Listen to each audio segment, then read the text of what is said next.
Hello everybody, welcome along. My name is Benjamin Bloom. This is the Benjamin Bloom Football Channel. Please leave your bias at the door and join us to discuss the 2020-21 season for Brentford, who are once again in the playoffs. We're going to have a look at how they did it. I should preface this by saying Brentford have been somewhat of a flag bearer over the past seasons in the Championship for good practice in a system that, particularly after the last few weeks, is now widely acknowledged to have vastly unequal wealth distribution. Not just the Championship, but the whole of English football, the Championship in particular. And Brentford have kind of fought their way up into challenging all of these parachute teams and relegated teams that come down every season with clever recruitment. Lots of Barnsley fans got upset with me yesterday because I didn't use the term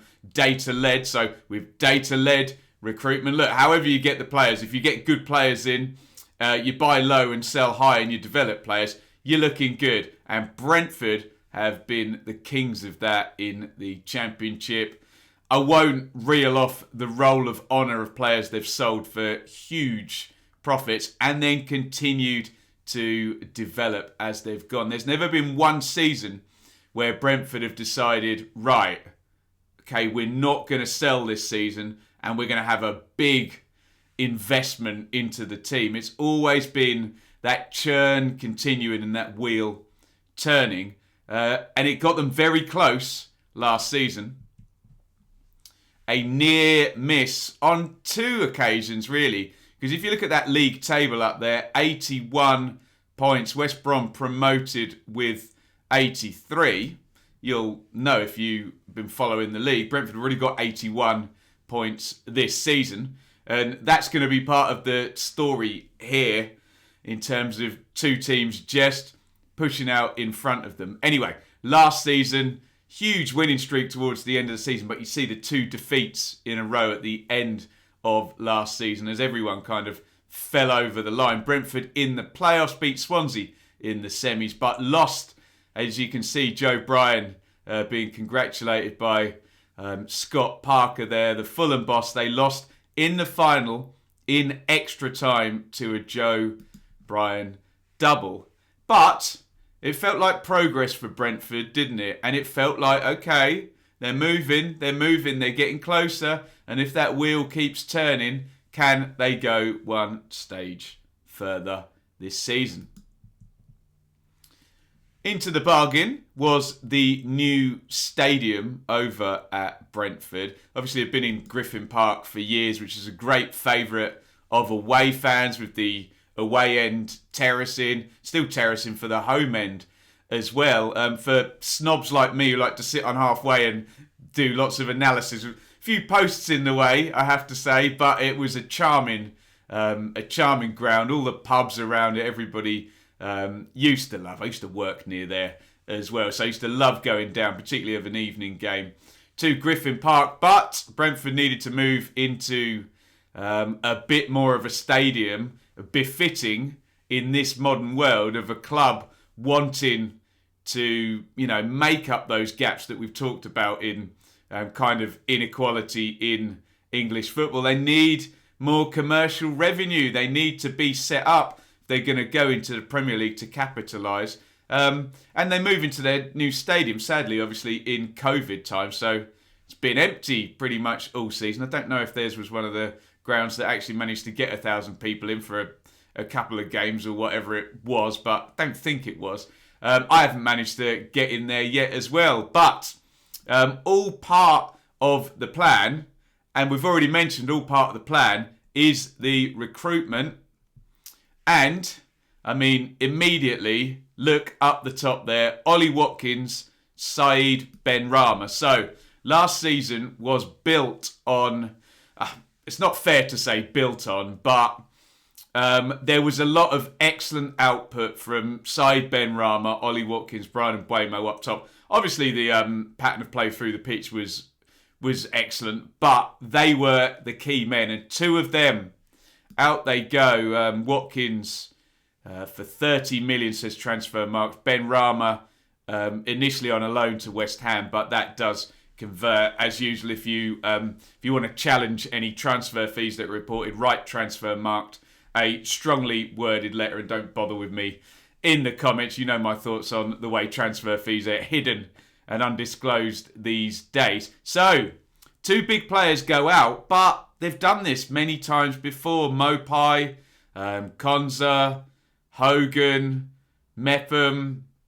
I'm probably miss out about 50 Brentford players who've been sold for good money, and they just retool and they go again. Who are they going to get in this season?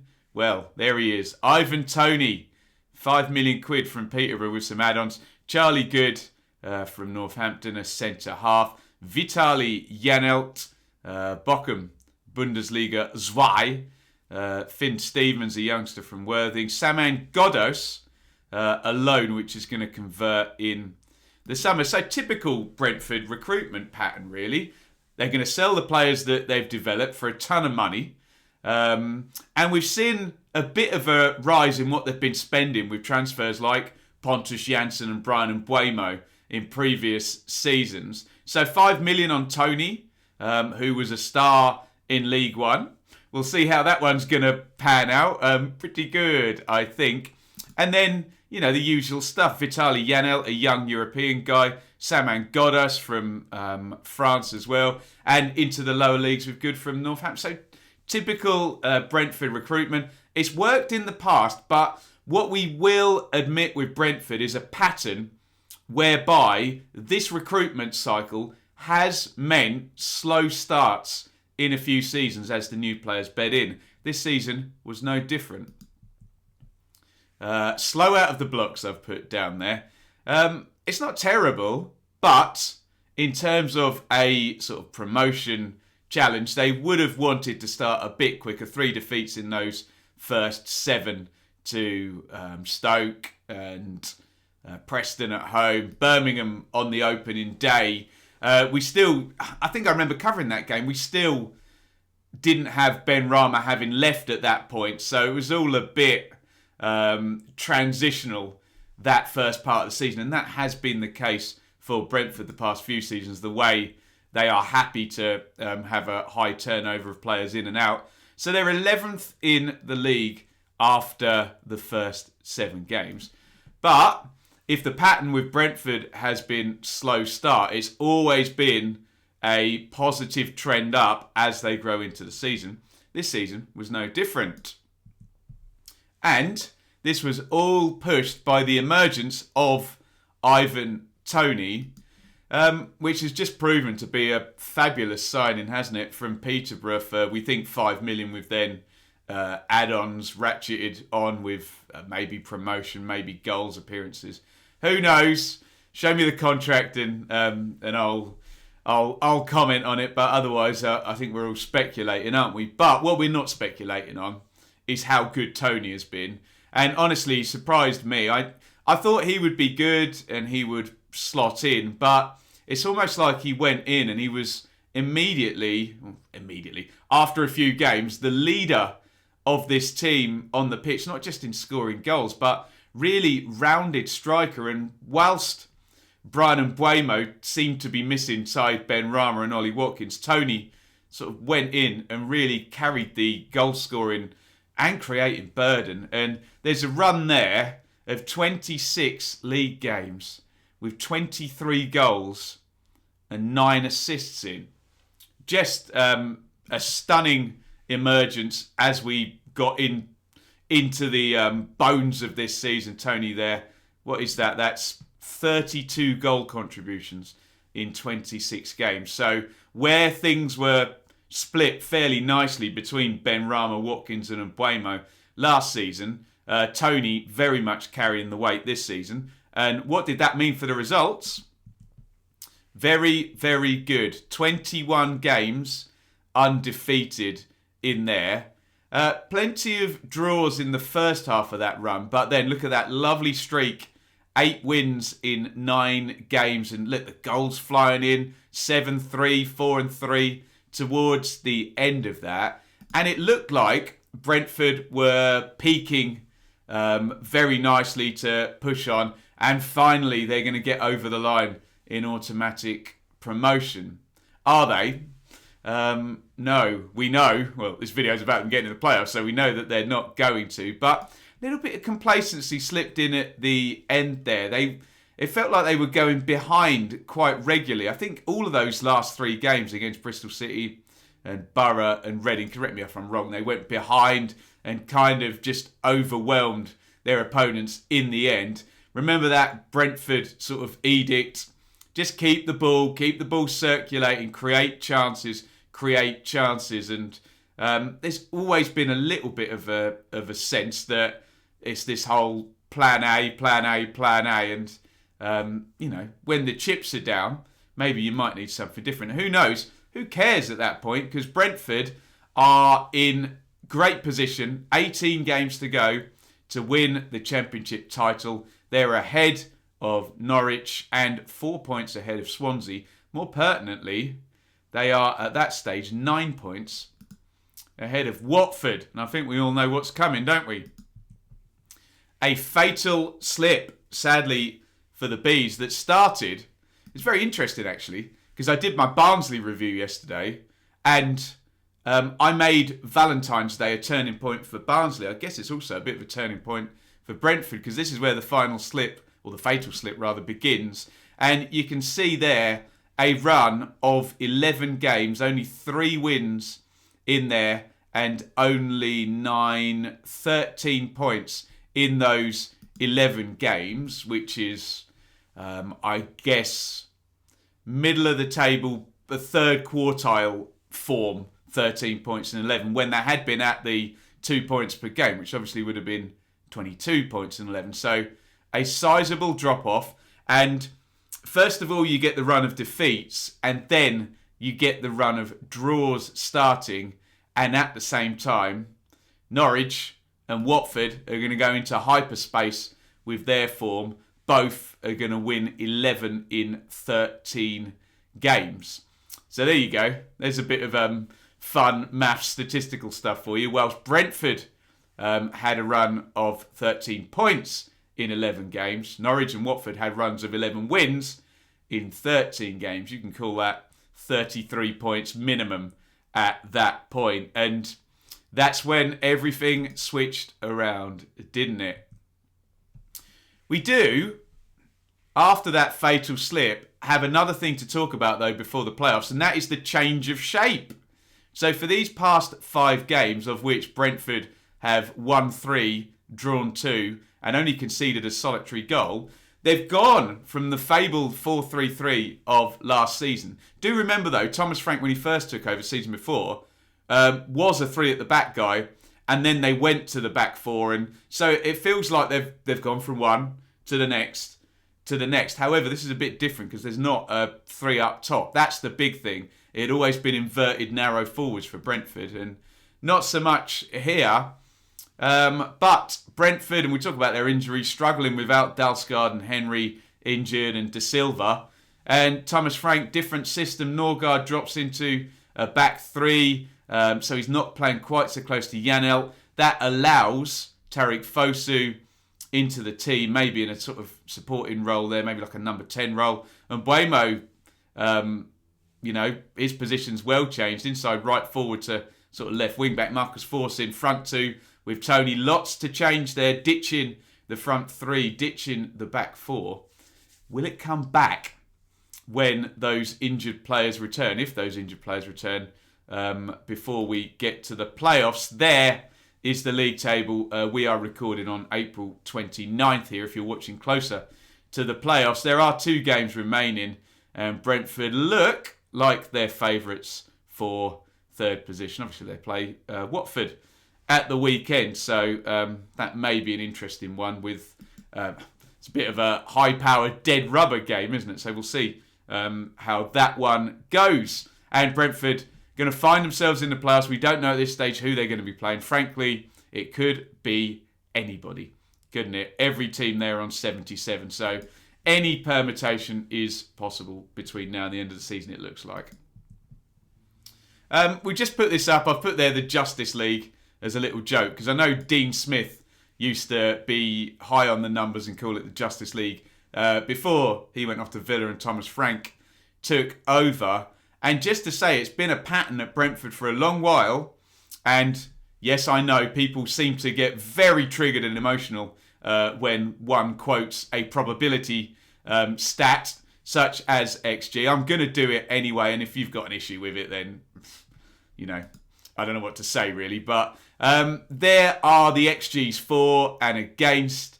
So with the highest XG difference, as in who created the most chances and conceded the fewest, Brentford always seem to come near the top or top of this, don't they? So who knows what it is, whether it's just a bit of game management, a bit of mentality, or the fact that they're not the wealthiest club in the league and don't have the biggest wage spend or the biggest squad.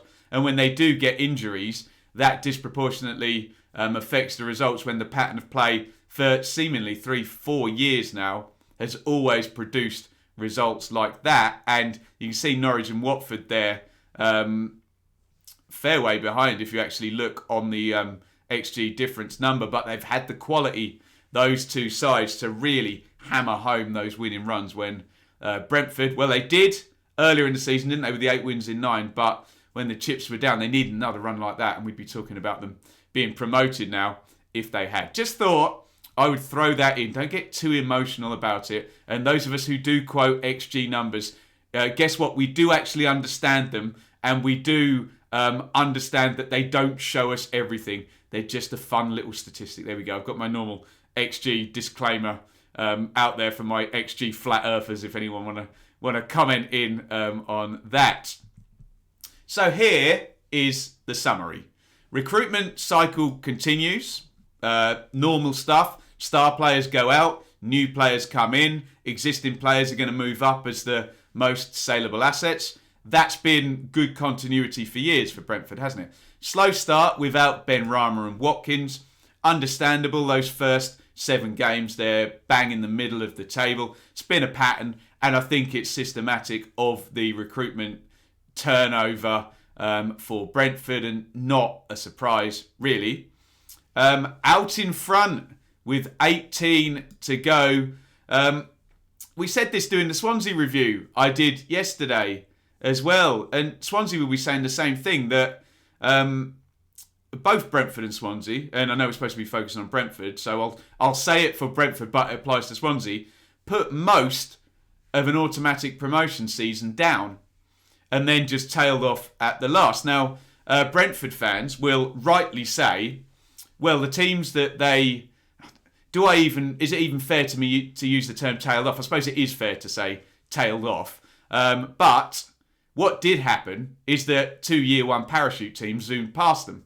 And Brentford fans will also argue that Swansea are a Year 3 parachute team, albeit they haven't quite managed to invest, or chosen not to invest in the same way that Norwich and Watford have managed to do this season, and keep that quality there at the club and make hay with that advantage. So Brentford were there, and you know, you can either argue they tailed off, or you could say, well, they didn't have the squad depth, and when the injuries came, they couldn't cope with them. So there are different ways of looking at it, and I'm sure Brentford fans are thoroughly fed up with the Brentford bottlers term, which is not very nuanced and doesn't necessarily factor in the fact that the argument that Brentford are bottlers doesn't account for who's actually beat them. Because in the last 2 seasons, that would be Bielsa's Leeds, West Brom, a parachute team, Fulham, a parachute team, and this season so far, Norwich and Watford, both Year 1 parachute teams. So, you know, you can look at it both ways and say maybe with a little bit of good fortune on their side and a more equal distribution, maybe we would be flipping the scenarios here. Anyway, I'm supposed to be neutral here. I don't want to get too pro-Brentford in the video. Norwich and Watford win 11 in 13. That was the stratospheric super form that just switched the places, and we do have to acknowledge Brentford's downturn at the same time. But we also have to acknowledge injuries. Marcondes, Norgard, De Silva, Dalsgaard, Henry and Pontus Jansson. You can definitely argue Norgard and De Silva in a 4-3-3 would have been two of the three first choice midfielders. Dalsgaard and Henry would have been the two fullbacks, and Janssen would have been one of the centre backs. So that is 1, 2, 3, 4, 5 of 11 first team players. Marcondes would always kind of move in and out with Matthias Jensen as well. And a few of them, particularly in this last run, Henry, Dalsgaard, De Silva, Norgard for a bit of that, all injured at the same time. So we've spoken about injuries, and I think the Reading example is one, isn't it, where we spoke about Zhao and Swift and Omar Richards all been injured at the same time. Yes, you can cite the example of someone like Norwich, who have had a number of injuries this season and a period in October where they were quite bad, but they always managed to get Aarons, Buendia and Pookie on the pitch together for the whole season, pretty much, didn't they? And I think if you were Brentford and you were picking out three players, it might be Henry, Norgard and Tony, and two of those big absences during the season. Finally, we look ahead at the playoffs, and it's just very, very interesting because, as I touched on, what happens if Rico Henry and Henrik Dalsgaard are fit? What happens if Josh De Silva is fit? Do you then go back to the 4-3-3 that got Brentford to the top of the league? Do you stick with the extra man back and a bit of a different system? I don't know. It's going to be very, very interesting. And there is the caveat of that Brentford-Barnsley game that was the turning point perhaps for both teams, where Barnsley might fancy Brentford after that game. Look, I think Brentford won the return game, didn't they, earlier in the season? So it's going to be interesting. And I want to just, off the top of my head, say results for Brentford against top teams. And I'm racking my brains here. I know they drew and lost against Norwich. I know they drew against Watford and obviously play them in the week. Did they draw in both games against Swansea? I think against Barnsley there's a defeat in there. They did beat Bournemouth. I can't remember what happened in the return game. What I'm saying is, I think there's a few examples where Brentford haven't won too many games against those top six sides, particularly against the top two. That might change against Watford at the weekend, but that might be something into the winning of big games, and certainly needs to be looked at if you're going to get through a playoff where you're literally going to have three games against top six teams, or positions 3 to 6 in the space of a couple of weeks. They were in it last season. Maybe the experience will do them good. We will see how Brentford go in the playoffs. Best of luck to Brentford and, of course, to all the playoff teams. And who knows? It does feel like there's a big groundswell from the wider football public for Barnsley, because they've come from nowhere. We do need to remember that Brentford also, not that they've come from nowhere, but have very carefully pieced together their way into the top six and become a challenger. Sometimes, though, it's that lightning in a bottle season, like Huddersfield in 16-17, was it? Or 16-17, I think.